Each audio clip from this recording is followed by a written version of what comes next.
eyes and behind his right ear. He purrs loudly. I didn't used to feel one way or another about cats, but something about this little guy tugged at my sympathies. Maybe because it took a few days for him to warm up to me, like he was used to being on his own, independent, solitary. "You hungry?" I ask. He chirrups and jumps off the porch, weaving between my legs. I follow him into the barn where I keep a folded blanket and bowls of dry food and water beneath a heat lamp set to low. I pour some kibble into his bowl and top off his water dish with what's left in my bottle. It's supposed to drop below freezing tonight. Stick close to the heat lamp. So far, the cat has yet to accept my invitation to enter the house, even on the coldest of nights. I leave the tabby to his dinner and stride into the house, kicking my boots off in the mudroom. While washing the grease from my dinner off my hands in the farmhouse-style sink, it hits me how much I've already gotten used to coming home to this kitchen. There's a charm to the cabinet's original wrought iron hardware that you don't see in new builds unless you're willing to pay out the ass for country chic. A poor imitation, if you ask me. I'm hoping to woo prospective buyers with authentic country fixtures. I've been careful not to strip the place of all her charm as I work to bring her up to code. It's a real shame this house is too big for one man because I'm starting to fall for her. Maybe if I thought a family was in my future, I might consider sticking around. But none of my efforts toward that end have panned out, and I bought this place knowing I wouldn't be here forever.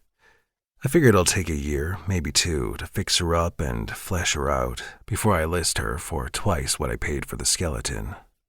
I've got my pants halfway down my legs when I hear the doorbell chime. Jaw clenching, I pull them back up with a sigh.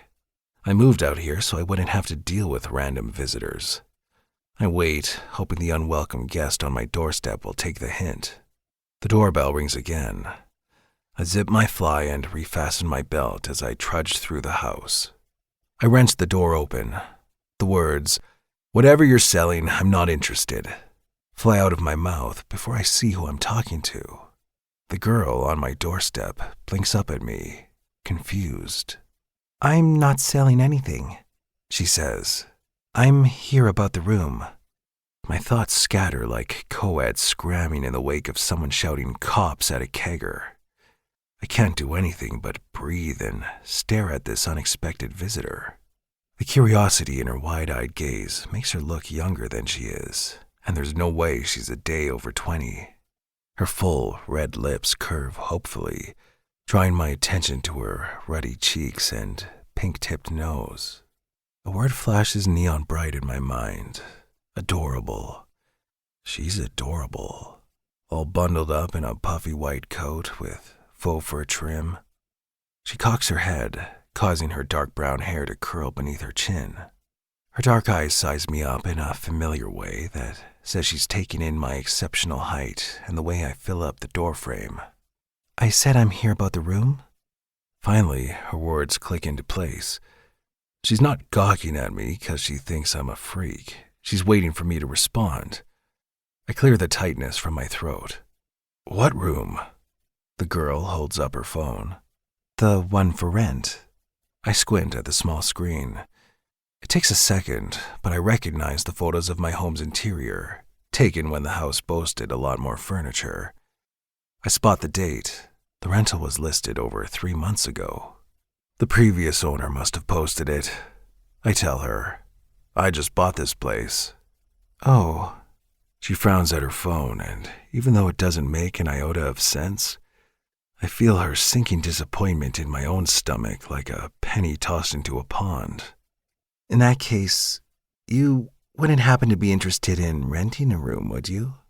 She says it like a half-hearted joke, but the optimism in her gaze is sincere. I have no legitimate reason to want to help this girl. Legitimate being the operative word. She's nobody to me. Yet, part of me wants to do whatever I can to flip her frown on its head. "Never mind," she says quickly. "I'm sorry I bothered you." She turns to go. "I've got a room," I tell her. The girl spins around. "Really?" I take a step back from the doorway. As soon as the girl enters my home, my heart begins to